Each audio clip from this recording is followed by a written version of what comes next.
नमस्कार, your money में आप सभी का स्वागत है। मैं हूं सुमित। योर मनी, जहां पर हम बातचीत करते हैं पर्सनल फाइनेंस से जुड़े हुए सवालों पर, पर्सनल फाइनेंस से जुड़े हुए टॉपिक्स पर और पर्सनल फाइनेंस से जुड़े हुए हर उस एस्पेक्ट पर जिससे आपका निवेश और बेहतर और सुचारू रूप से चल सकता है।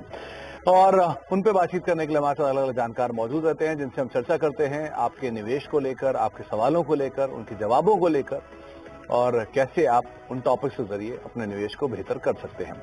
अगर आपका भी कोई सवाल है तो आप इस कार्यक्रम का हिस्सा बन सकते हैं और सीधे सीधे अपना सवाल पूछ सकते हैं। अलग अलग माध्यम आपको स्क्रीन पर दिखाई पड़ेंगे ही। आप आस्क आवाज योर मनी हैशटैग यूज कर सोशल मीडिया के जरिए हमारे साथ जुड़ सकते हैं। आप ईमेल कर सकते हैं yourmoney@nw18.com पर। साथ ही साथ आप व्हाट्सएप कर सकते हैं 7045220000 पर और सीधे सीधे अपना सवाल पूछ सकते हैं और इस कार्यक्रम का हिस्सा बन सकते हैं। आज बातचीत करने के लिए हमारे साथ वाइज इन्वेस्ट के सीईओ हेमंत रुस्तगी सर मौजूद हैं, जिनसे हम बातचीत करेंगे एक अलग टॉपिक पर। वो है एसेट एलोकेशन का। एसेट एलोकेशन के बहुत सारे तरीके होते हैं कि ये उम्र के साथ बदलते रहता है, आपकी प्रायोरिटी के साथ बदलता रहता है और जैसे जैसे आप जर्नी आगे बढ़ाते हैं, तो इसलिए हमने हेमंत सर से पूछा कि कैसे कैसे इसका एलोकेशन होना चाहिए और एक आइडियल क्या सिचुएशन है, ये कितना आपके पोर्टफोलियो में किस एसेट की जरूरत है। हेमंत सर, जब बाजार में जोरदार तेजी होती है तो सबको ऐसा लगता है कि इक्विटी पोर्टफोलियो ही हमारा होना चाहिए पूरा का पूरा, डेट की कोई जरूरत ही नहीं है। लेकिन तभी सबसे ज्यादा जरूरत होती है डेट के फंड्स की भी। सो इस समय पर एलोकेशन बहुत जरूरी था, इसलिए हमने सोचा कि आपसे बात की जाए एसेट एलोकेशन को लेकर। आप बताइए कितनी जरूरत आपको लग रही है इस समय के बाजार को देखते हुए, कौन कौन से फैक्टर्स को हमें तवज्जो देना चाहिए और किस तरह का एलोकेशन होना चाहिए ओवरऑल। इस समय आई थिंक ये बहुत इंपॉर्टेंट एस्पेक्ट है। देखिए, जब हम एसेट एलोकेशन की बात करते हैं तो बेसिकली हम बात कर रहे हैं कि अपना जो पोर्टफोलियो है उसको डिफरेंट एसेट क्लासेस जैसे इक्विटी हो गया, डेट हो गया या गोल्ड हो गया या सिल्वर हो गया, उसमें किस तरीके से हम एलोकेट करें ताकि हमारे पोर्टफोलियो में डाइवर्सिफिकेशन हो और हमारी जरूरत के हिसाब से हमारा जो रिस्क टेकिंग कैपेसिटी है उसके हिसाब से हमारा एसेट एलोकेशन हो। और जैसा आपने बिल्कुल सही कहा कि जब बाजार चढ़ता है तो हम सभी चाहते हैं कि जितना ज्यादा फायदा हो सके उतना हो, तो ऑब्वियसली कोशिश यही रहती है कि जितना पैसा हम इक्विटी में डाल सकें। और जब गिरता बाजार, जबकि बहुत अच्छा मौका भी हो सकता है लॉन्ग टर्म के इन्वेस्टर के लिए, तब हम डेट की तरफ जाते हैं। तो आई थिंक किसी भी निवेशक के लिए मैं कहूंगा कि सबसे पहला कदम जो है जब आप अपना इन्वेस्टमेंट प्रोसेस शुरू करते हो वो होता है एसेट एलोकेशन। अब उसको हम करें कैसे, ऑब्वियसली और उससे पहले मैं थोड़ा एक चीज और यहाँ पे ऐड करना चाहूंगा कि एसेट एलोकेशन जो है आपके पोर्टफोलियो में आपको बताता है कि आप कितना रिस्क ले रहे हैं। यानी अगर आपकी इच्छा है कैपिटल ग्रोथ की तो वो आपके पोर्टफोलियो में दिखनी चाहिए और वो दिखेगी आपके एसेट एलोकेशन के द्वारा।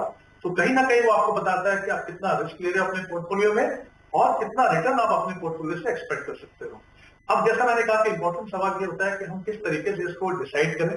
देखिए, दो तरीके होते हैं। एक होता है थंब रूल, जिसमें ये कहा जाता है कि 100 माइनस योर एज जो है वो उसका जो भी आपका सम होता है वो आपका पैसा इक्विटी में हो। यानी अगर आप 25 साल के हैं तो अगर 100 माइनस 25 तो 75% पैसा आपका इक्विटी में हो। अगर आप 60 ईयर ओल्ड हैं तो 100 माइनस 60 यानी 40% पैसा आपका इक्विटी में हो। लेकिन ये थंब रूल है।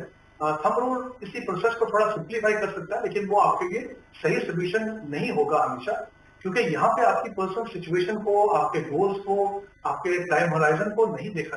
तो मुझे लगता है सबसे अच्छा तरीका एसेट एलोकेशन चुनने और बनाने का वो ये है कि आप एक गोल बेस्ड इन्वेस्टमेंट प्रोसेस को फॉलो करें। यानी अपने गोल्स को आप डिफाइन करें कि मेरे एकदम शॉर्ट टर्म के गोल कैसे हैं, नियर टर्म के गोल कैसे हैं, मीडियम टर्म के गोल कैसे हैं और लॉन्ग टर्म के गोल कौन से हैं। उस हिसाब से अपनी एसेट एलोकेशन कीजिए। तो ऑब्वियसली अगर हम लॉन्ग टर्म के लिए इन्वेस्ट कर रहे हैं, वहां पे अगर आप इक्विटी में इन्वेस्ट करते हो, एक तो आपके पास लंबा समय है इक्विटी में इन्वेस्ट करने के लिए और इक्विटी जो है लॉन्गर टर्म में हमेशा अच्छा परफॉर्म करता है। दूसरा, अगर आप एसआईपी से मान लीजिए लॉन्ग टर्म के लिए इन्वेस्ट कर रहे हैं तो जो डर है आपका वोलेटिलिटी का वो भी काफी हद तक कम होता है। मीडियम टर्म में करें तो एक मिक्स होना चाहिए इक्विटी और डेट का। और शॉर्ट टर्म के लिए अगर आप कर रहे हैं तो जाहिर सी बात है आपका फोकस जो है वो कैपिटल सेफ्टी के ऊपर होगा। वहां पे डेट जो है उसका एक इंपॉर्टेंट रोल है। तो जब आप इस तरीके से एसेट एलोकेशन करते हैं तो आप देखेंगे कि आप डिफरेंट एसेट क्लासेस में तो हैं, लेकिन आप अपनी जरूरत, अपने रिस्क प्रोफाइल और अपने ऑब्जेक्टिव के हिसाब से आपने अगर एसेट एलोकेशन किया है तो मुझे लगता है वो बहुत ही अच्छा रहेगा। नॉर्मली कई बार ऐसा भी देखा जाता है कि इन्वेस्टर्स सीधे सीधे फंड के ऊपर पहुंच जाते हैं। तो जैसा आपने पहले भी कहा शुरुआत में कि इक्विटी अच्छा करा तो इक्विटी फंड में चले गए, इक्विटी में भी अगर थीमेटिक सेक्टर फंड अच्छा करे तो वहां चले गए। तो कहीं ना कहीं आप देखते हैं कि या तो आप जरूरत से ज्यादा रिस्क ले रहे हो या फिर अपने पोर्टफोलियो को मंदी के समय में इतना कंजर्वेटिव बना रहे हो कि लॉन्ग टर्म में आप इन्फ्लेशन को बीट नहीं कर पाओगे। तो आप अपनी जरूरत, अपने टाइम होराइजन, अपने गोल के हिसाब से अगर आप एसेट एलोकेशन करें तो ये मुझे लगता है कि ये बहुत ही अच्छी शुरुआत होगी आपके प्रोसेस की। वो इंश्योर करेगी कि आपको जो सक्सेस लॉन्ग टर्म में मिलनी चाहिए वो आपके पोर्टफोलियो से मिले। तो देखिए हेमंत सर, बहुत सारे तरीके तो निवेशक को खुद ही तय करने होंगे, लेकिन जो एक स्टैंडर्ड तरीके होते हैं, इसमें जो टेक्निकल तरीका होता है या फिर अदरवाइज एक बाकी चीजों के आधार पर आप एसेट एलोकेशन करते हैं, तो इस तरीके के हिसाब से हम कैसे मान के चलें, क्यों जरूरी है, क्या तरीके हैं ये? देखिए, कुछ जैसे हमने समझा कि एसेट एलोकेशन क्या है। अगर हम उनकी स्ट्रेटेजीज की बात करें तो देखिए, एक दो तीन डिफरेंट स्ट्रेटेजीज होती हैं एसेट एलोकेशन की। एक होती है कि स्ट्रेटेजिक एसेट एलोकेशन, जहां पे आप अपनी एसेट एलोकेशन, जैसे मैंने कहा, अपने समय, अपने टाइम होराइजन के हिसाब से डिसाइड करते हो और आप उसको फिक्स रखते हो during the tenure of your investment. मतलब जो आपका जो डिफाइंड टाइम होराइजन है उसमें आप उसको फिक्स रखते हैं। तो मान लीजिए ओवरऑल आपकी एसेट एलोकेशन मान लीजिए 60% इक्विटी और 40% डेट अगर बैठती है, तो अगर आप 8 या 10 साल के लिए इन्वेस्ट कर रहे हो तो आप उसको मेंटेन करते हो। जब भी उसमें आपको बदलाव दिखेगा तब आप कोशिश करते हो पोर्टफोलियो को रीबैलेंस करके वापस ओरिजिनल एसेट एलोकेशन के पास लाएं। लेकिन यहाँ पे इंपॉर्टेंट समझना ये है कि आपको हर छोटी मोटी वेरिएशन के समय में आपको रीबैलेंस नहीं करना है। कम से कम 10% का वेरिएशन हो, यानी अगर इक्विटी 60 से 70 गई तब ही आप उसको 60 पे लाएंगे, या अगर 60 से 50 हुई तभी आप उसको चेंज करेंगे। तो ये हो गया स्ट्रेटेजिक एसेट एलोकेशन। फिर होता है टेक्निकल एसेट एलोकेशन, उसको बोलते हैं, जो ब्रॉडली आप फॉलो यही करते हैं फिक्स्ड, लेकिन अपनी फ्लेक्सिबिलिटी ये रखते हैं कि अगर आपको लगे कि मार्केट में मौका है तो कुछ हिस्सा पोर्टफोलियो का आप इक्विटी में और बढ़ा सकते हो।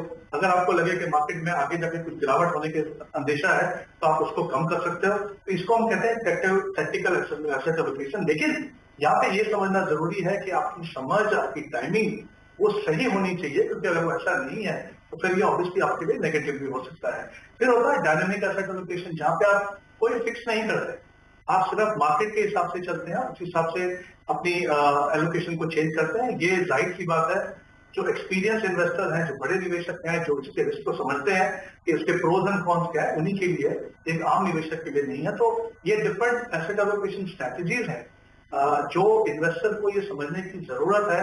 और मेरा ये मानना है कि अगर आप एक ऐसे निवेशक हैं जो लॉन्ग टर्म में और अपने डिफरेंट टाइम होराइजन के हिसाब से अपना पोर्टफोलियो बनाना चाहते हैं, तो सबसे अच्छा आपके लिए स्ट्रेटेजिक एसेट एलोकेशन है। आप उसको फिक्स रखिए, जरूरत पड़े तो उसको रीबैलेंस कीजिए, और रीबैलेंस करने की भी थोड़ी स्ट्रैटेजी बनाइए। तो एसेट एलोकेशन की इंपॉर्टेंस और सही स्ट्रैटेजी दोनों ही किसी भी निवेशक के लिए पोर्टफोलियो बनाने में बहुत इंपॉर्टेंट। तो दोनों तरह की जो रणनीतियां हैं उनको बनाना बहुत जरूरी है और उसके हिसाब से ही आप अपने फैसले ले सकते हैं। चलिए आगे बातचीत करेंगे इसके ऊपर, लेकिन कुछ दर्शकों से भी बातचीत कर लेते हैं। पहले दर्शक हमारे साथ मौजूद है, दिनेश शर्मा साहब हैं, शिमला से बातचीत करने के लिए मौजूद हैं। शर्मा साहब नमस्कार। सर नमस्कार। नमस्कार शर्मा साहब, क्या हाल चाल है? मैं ये जानना चाह रहा था सर, मेरे पास मैं डिफरेंट एसेट्स में, डिफरेंट म्यूचुअल फंड में 15,000 की SIP लगा रखी है सर। ठीक है। जिसमें मेरा asset large and mid cap में 2000, कोटक गोल्ड में 1000, SBI Contra 2000, SBI magnum mid cap में 1000, SBI एनर्जी 1000 सर, BNB परिवार फ्लेक्सी कैप है सर 1000 का, HDFC mid cap opportunity fund 2000, HDFC small cap 1000, silver ETF 1000 and NPS में 3000 का है sir. Totals to 15,000। मेरा होराइजन 15 साल के आसपास का है, तो मैं 1 से 1.5 करोड़ के आसपास का अपना कॉर्पस चाहता हूँ। तो क्या ये मैं सही ट्रैक पे जा रहा हूँ या मुझे कुछ इसमें मॉडिफिकेशन की रिक्वायरमेंट है सर? तो शर्मा साहब, अगर समय रहते आपको ये राय दी गई कि आप थोड़ा और निवेश बढ़ाइए अपना, तो क्या आप निवेश बढ़ाने के लिए सक्षम हैं? स्टेप अप कर सकते हैं? जी मैं कंफर्टेबल हूँ। ठीक है। तो टॉपअप्स कुछ हो इसमें, कि टॉपअप किसी में डालना हो या किसी को मॉडिफाई करना हो, तो मैं इसके लिए कंफर्टेबल हूँ सर। ठीक है। एक और बात, आपने इतने सारे जो फंड्स हैं उनका चुनाव क्यों कर रखा है? कि SIP आपकी 12,000 के, लेकिन आपने फंड बहुत सारे चुन रखे हैं, कोई खास वजह है क्या? सर एक्चुअली पहले मेरा जो 70% एलोकेशन है इन फंड्स में, वो मैक्सिमम HDFC में मिड कैप अपॉर्चुनिटी और सिल्वर ETF में है सर, मैक्सिमम जो है। ओके। और बचा हुआ 30% मैं धीरे धीरे इसमें ऐड ऑन करता गया, जो भी मैं ट्रैक रिकॉर्ड देखता गया इनके। ओके। जो भी थे सर। चलिए, तो हेमंत सर, सारे डायरेक्ट प्लान है सर। ओके हेमंत सर, इनका जो फंड्स का आपको जो तमाम सूची है वो आपको भेजी गई है। 12,000 रुपए के आसपास की SIP है, 3,000 रुपए का NPS में मंथली निवेश है, 15 साल में 1.5 करोड़ का कॉर्पस आ रहा है, इसे स्टेप अप भी कर सकते हैं। सो ये तो इतना बड़ा टारगेट नहीं है जो ये इजीली अचीव कर भी सकते हैं। लेकिन फंड्स को लेकर आप क्या राय रखोगे, क्योंकि बहुत सारे नाम हैं और उनमें बहुत छोटी छोटी SIP है, कुछ कंसोलिडेशन करना चाहिए क्या ना? जी बिल्कुल आतिक, इससे पहले कि हम फंड्स की बात करें या कंसोलिडेशन की बात करें तो पहले देखते हैं कि इनका जो टारगेट है वो पूरा होगा कि नहीं। इनके पास समय है करीब 15 साल का, तो काफी लंबा समय है अभी भी। इनकी जो करंट इन्वेस्टमेंट है वो 15,000 है, तो और उसमें 9 म्यूचुअल फंड है और 1 NPS है, तो कुल मिला के 10 फंड में इनकी जो है इन्वेस्टमेंट हो रही है। अगर मैं ओवरऑल 12% का अगर मैं रिटर्न मान के चलता हूँ तो उनकी जो SIP का अमाउंट है वो 26,000 होना चाहिए। तो ऑब्वियसली यहाँ पे गैप है 11,000 का जो अभी इन्वेस्टमेंट कर रहे हैं और जितना इनको करने की जरूरत है। फॉर्चुनेटली जैसा मैंने कहा कि इनके पास समय है 15 साल का। इनके पास 2 तरीके हैं, या तो वो 11,000 से अपनी SIP बढ़ाए, वो अगर वो उनके लिए वो मुश्किल है तो एक और तरीका ये है जिसका जिक्र आपने भी किया कि स्टेप अप कर सकते हैं कि नहीं। तो अगर आप 10% से अपनी SIP ये बढ़ाए हर साल तो भी अपने लक्ष्य तक पहुंच पाएंगे। तो मुझे लगता है वो शायद एक आसान तरीका होगा उनके लिए, बजाय इसके कि मैं भी पूरा अमाउंट को एक साथ बढ़ा दें। तो डेफिनेटली उनको अमाउंट बढ़ाने की जरूरत है अपने लक्ष्य तक पहुंचने के लिए। अब इनके पास 9 म्यूचुअल फंड्स है और 1 NPS है। मुझे लगता है जो उनकी करंट इन्वेस्टमेंट है, इवन इफ आई कंसीडर कि वो मान लीजिए 10% से बढ़ाते हैं तो ऑब्वियसली फंड कुछ ऐड करने की जरूरत नहीं है। इनफैक्ट मुझे लगता है फंड ज्यादा है, इसको कम करें, इसको कंसोलिडेट करें, तो ताकि उससे क्या होगा कि मॉनिटरिंग अच्छी होती है और पोर्टफोलियो की परफॉर्मेंस भी जो है ओवरलैप ना होने की वजह से थोड़ी बेहतर होती है। तो NPS में ऑब्वियसली 3,000 है, वो अपने इन्वेस्ट करते हैं। उसके अलावा मुझे लगता है 3 फंड अगर वो रखें, तो जैसे SBI कॉन्ट्रा का एग्जिस्टिंग फंड है, अब क्योंकि हम फंड कम कर रहे हैं तो अमाउंट चेंज होगा, वहां पे ये 4,000 रुपीज इन्वेस्ट कर सकते हैं। HDFC मिड कैप है इनके पास, वहां पे भी वो 4,000 इन्वेस्ट कर सकते हैं। और एक फ्लेक्सी कैप फंड मैं चाहूंगा कि वो अपने पोर्टफोलियो में शामिल करें, जो HSBC फ्लेक्सी कैप हो सकता है, जिसमें वो 4,000 की इन्वेस्टमेंट करें। तो कुल मिला के 3 म्यूचुअल फंड और 1 NPS ऐसे अपनी इन्वेस्टमेंट करें। और अगर आप 10% से बढ़ा रहे हैं हर साल, तो इसी प्रोपोर्शन में आप अपनी इन्वेस्टमेंट को बढ़ाते रहें। तो कुछ फेरबदल की बातचीत, थोड़ा सा कंसोलिडेशन की जरूरत और थोड़ा सा स्टेप अप की जरूरत है। ये कुछ बदलाव हैं जिनको आप फॉलो कर सकते हैं और अकॉर्डिंगली अपने गोल्स को आप इजीली अचीव कर सकते हैं। दिनेश जी, आपके लिए राय थी। अब एक मेल भी आया है, ईमेल आया है कमलेश वर्मा साहब का, ये बिहार से ईमेल भेजा इन्होंने। इनकी 7,000 रुपए के आसपास की SIP चल रही है। ये 10 साल में कितना कॉर्पस इकट्ठा कर लेंगे, ये इनका पहला सवाल है। 10 साल के लिए निवेश सही है या नहीं, ये इनका दूसरा सवाल है। और किस फंड से इनको रहना चाहिए, किस फंड में से इनको निकल जाना चाहिए, ये इनका तीसरा सवाल है। हेमंत सर, 2-3 चीजें इसमें मैंने भी ऑब्जर्व किया। एक, इनका स्मॉल कैप 2 है, यानी 5 में से 2 फंड स्मॉल कैप है, तो मोर लेस 50% का जो निवेश है स्मॉल कैप में है। और दूसरा, 10 साल का समय म्यूचुअल फंड के लिए, वो भी तब जबकि बाजार ऑल टाइम हाई पर है, शायद पूरी तरह से सक्षम होगा नहीं। आप क्या राय रखते हैं? हाँ जी, अधिक समय मुझे लगता है जो इनके पास उन्होंने अपने आप को दिया है 10 साल का, वो अच्छा है इक्विटी में SIP से इन्वेस्ट करने के लिए। ऑब्वियसली हम इस समय ऑल टाइम हाई मार्केट में है, बट अच्छी बात ये है क्योंकि आप सिस्टमेटिकली इन्वेस्ट करते हो तो आप एक पर्टिकुलर लेवल पे इन्वेस्ट नहीं कर रहे हो। मार्केट में हमेशा मूवमेंट रहेगी, हमेशा अप्स एंड डाउन रहेंगे, तो उसका फायदा आपको ओवर द लॉन्गर टर्म होता है। तो अगर हम ये मान के चले कि इनकी जो 7,000 की जो इन्वेस्टमेंट है वो अगर ये अपने टाइम होराइजन पे 10 साल तक कंप्लीट करें तो करीब 16 लाख का एक कॉर्पस बना पाएंगे 10 साल के बाद। अब जैसा आपने बिल्कुल सही कहा कि इसमें 2 स्मॉल कैप फंड है, एक टाटा डिजिटल फंड है। तो किसी भी निवेशक के लिए इतना छोटा सा अमाउंट अगर इन्वेस्ट कर रहे हो तो बहुत ज्यादा एग्रेसिव पोर्टफोलियो आप ना बनाइए। यस, ये मानता हूं मैं कि आपको डिफरेंट मार्केट सेगमेंट में आपके पास एक्सपोजर होना चाहिए, बट उसका लगता है मुझे अच्छा तरीका है कि किसी एक अच्छे मल्टी कैप फंड में चले जाए। जैसे अगर मैं एक आपको फंड की बात करूं, जैसे कोटक मल्टी कैप फंड है, अपनी कैटेगरी का बहुत ही बेहतरीन फंड है। मल्टी कैप फंड में मिनिमम 25% एलोकेशन तीनों market segment, large cap, mid cap और स्मॉल कैप में रहती है। तो आपको तीनों सेगमेंट में एक्सपोजर मिलेगा और फंड मैनेजर के पास ये फ्लेक्सिबिलिटी है कि वो जो बाकी 25% है वो जहां पे उनको पोटेंशियल दिखता है उसके हिसाब से इन्वेस्ट करें। मुझे लगता है वो एक बेहतर स्ट्रेटेजी है। ELSS की मैं बात करूं तो इनके पास ABSL टैक्स सेवर है, उससे बेहतर है कि अगर आप HDFC ELSS टैक्स सेवर रखें तो वो एक बेहतर ऑप्शन हो सकती है। और एक और फंड जो इनके पास ऑलरेडी है पारंपरिक फ्लेक्सी कैप, जिसमें अगेन मेजर पैसा जो है वो लार्ज कैप में जाता है और कुछ पैसा जो है वो यूएस मार्केट में भी है, तो वहां से आपको थोड़ा इंटरनेशनल एक्सपोजर भी मिलेगा, उसमें आप 3,000 रुपए इन्वेस्ट कीजिए। तो दो जो डाइवर्सिफाइड फंड है उनमें 3,000 रुपए और एक जो ENSS की एसआईपी है वहां पे आप 1,000 रुपए इन्वेस्ट कीजिए। तो इस हिसाब से आपका पोर्टफोलियो कंसोलिडेशन होगा और जो एग्रेशन आपके पोर्टफोलियो में अभी दिख रहा है वो थोड़ा कम होगा। तो कहते हैं कहीं ना कहीं जैसे हम कहते हैं ना कि रिस्क और रिवॉर्ड में बैलेंस है। तो थोड़ा सा बदलाव की जरूरत और रिस्क रिवॉर्ड थोड़ा सा बेटर साइड पे आप हो जाएगा अगर आप फंड्स के अंदर थोड़ा बदलाव करते हैं और स्मॉल कैप पे जो ओवर एक्सपोजर है थोड़ा कम कर लेते हैं। तो एक ब्रेक का वक्त हो गया, ब्रेक के बाद लौटेंगे। हेमंत सर हमारे साथ बने रहेंगे, एसेट एलोकेशन में बातचीत चली रही है, साथ ही साथ कुछ और सवालों को भी शामिल करेंगे छोटे से ब्रेक के बाद।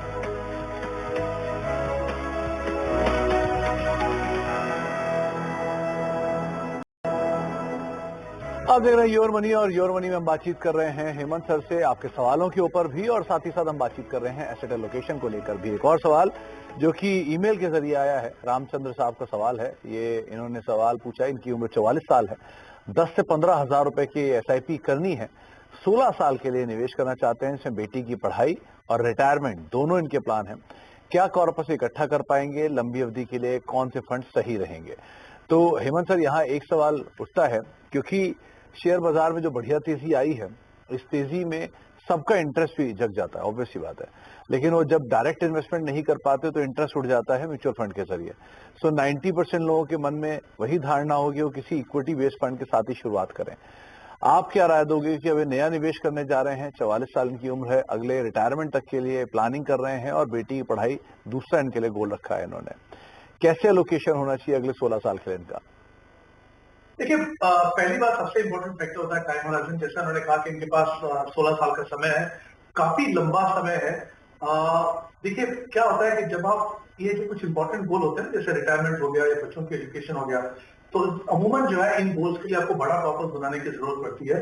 अगर आप समय रहते अपने इस प्रोसेस को शुरू करें तो क्या होता है, अगर आप 100% इक्विटी में भी इन्वेस्ट करें और क्योंकि आप एक सिस्टमैटिक डिसिप्लिन तरीके से इन्वेस्ट करते हो तो किसी भी एक पर्टिकुलर लेवल पे आप इन्वेस्ट नहीं कर रहे।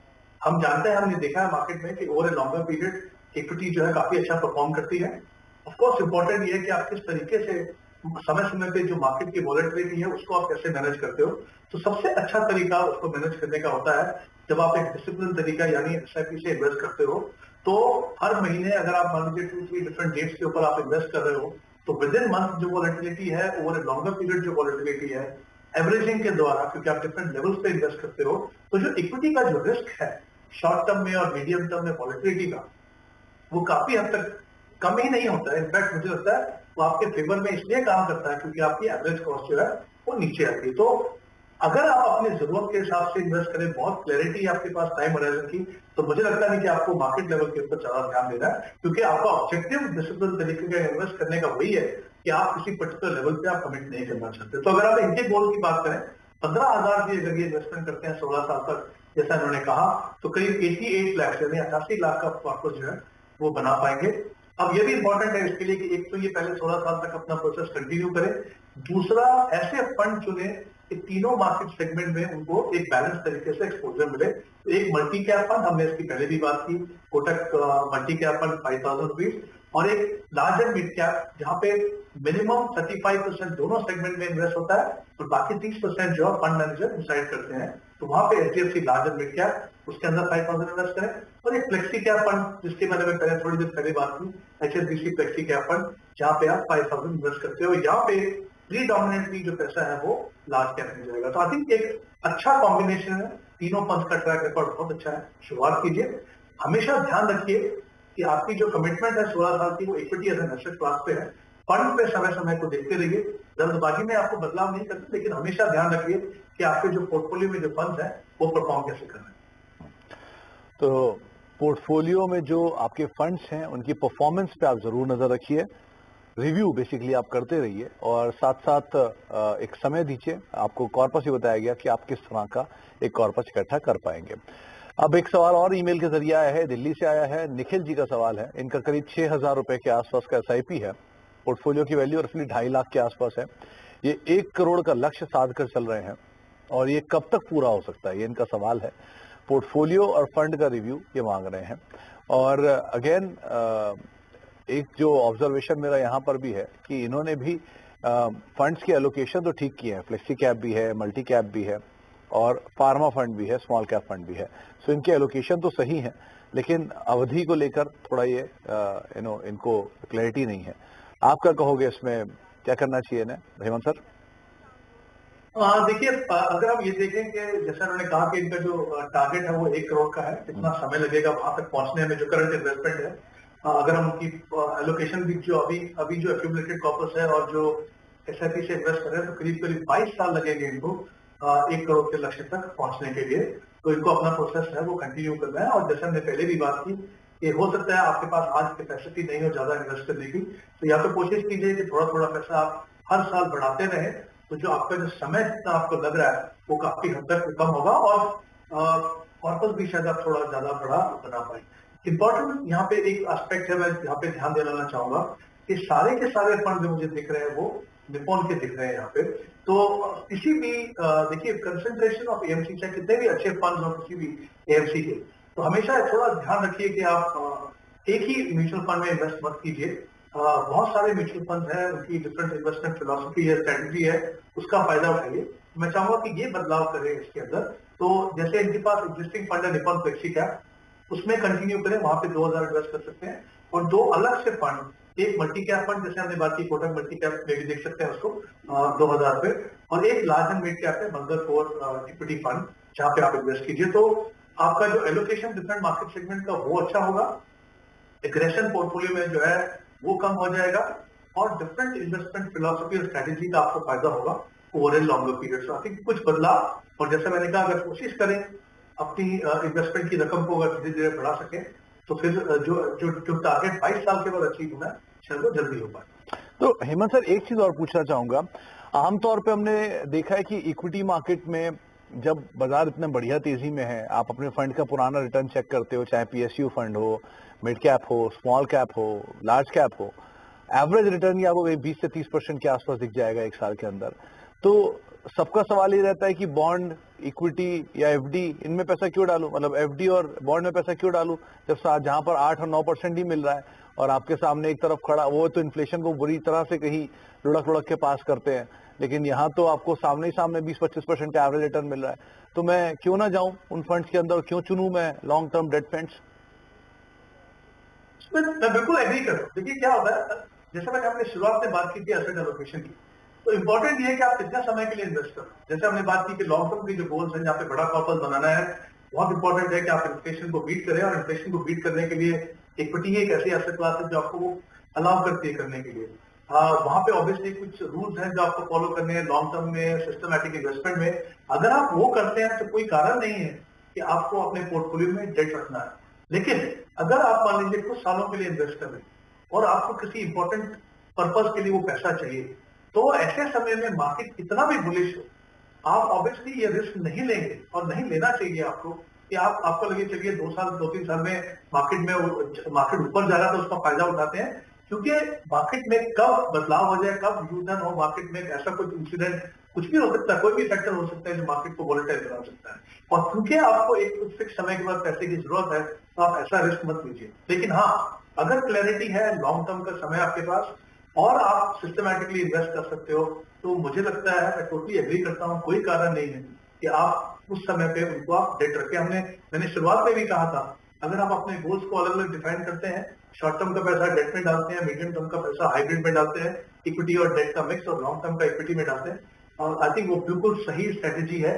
क्योंकि लॉन्ग टर्म में आपको मौका मिलेगा कि आप वोलेटिलिटी को ठीक तरीके से हैंडल कर पाए, और अपने इन्वेस्टमेंट प्रोसेस को और रिफाइन कर पाए, और अपनी इन्वेस्टमेंट को भी बढ़ा पाए। तो बिल्कुल अगर आप अपनी जरूरत के हिसाब से इन्वेस्ट करेंगे तो कभी प्रॉब्लम नहीं आएगी। In fact that is the best thing to do, बजाय इसके कि आप मार्केट मूड को देखे फिर उस हिसाब से अपनी इन्वेस्टमेंट करें।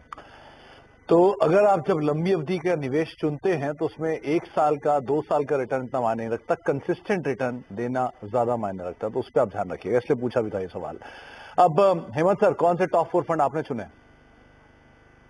जी, मेरे टॉप फंड रहेंगे मल्टी कैप में Kotak multi cap fund, large and mid में मुझे लगता है कैटेगरी बहुत ही अच्छी है, तो HDFC large and mid cap, बंधन कोर इक्विटी फंड, जैसे इन फंड्स का मैंने जिक्र भी किया। और फ्लेक्सी कैप में HSBC फ्लेक्सी कैप फंड। ये 4 फंड है। चाहे आप एक्सपीरियंस इन्वेस्टर हो, चाहे आप नए निवेशक हो, इन फंड्स को डेफिनेटली आप कंसिडर कर सकते हैं अपने पोर्टफोलियो में शामिल करने के लिए।